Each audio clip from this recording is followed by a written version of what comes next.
Magandang hapon po sa inyong lahat. Ito nga pala ang video namin tungkol sa ang sektor ng industriya.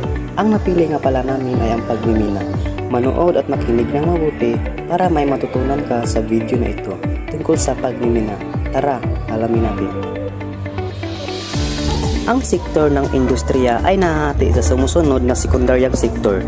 Pagmimina, ang sekundaryang sektor na kung saan ang mga metal o di-metal at enerhiyang mineral ay kinukuha at dumadaan sa proseso upang gawing tapos na produkto.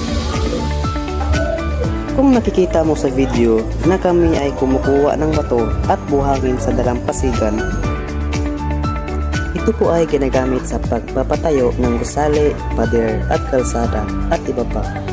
Ang mismong produkto, hilaman o na proseso ang nagbibigay ng kita o kaunlaran para sa bansa. At ngayon, alamin natin kung may pagmimina ba ang ginagawa namin o may kita ba ang bansa at kaunlaran. Tara, alamin natin. Ang pagmimina ng bato at buhangin ay isang malaking industriya sa Pilipinas.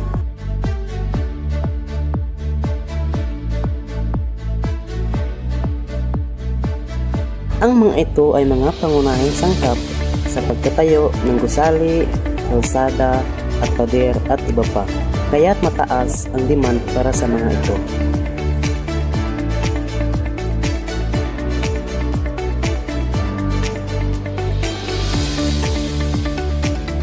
Nagbibigay din ito ng trabaho sa libo-libong Pilipino sa Pilipinas.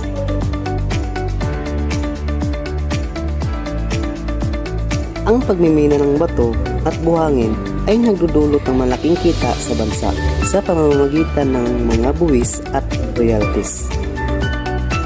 Ang kita mula sa pagmimina ng bato at buhangin ay nakakatulong sa pag-unlad o kaunlaran ng bansa sa pamamagitan ng pagpundo ng mga proyekto sa infrastruktura, edukasyon at kalusugan.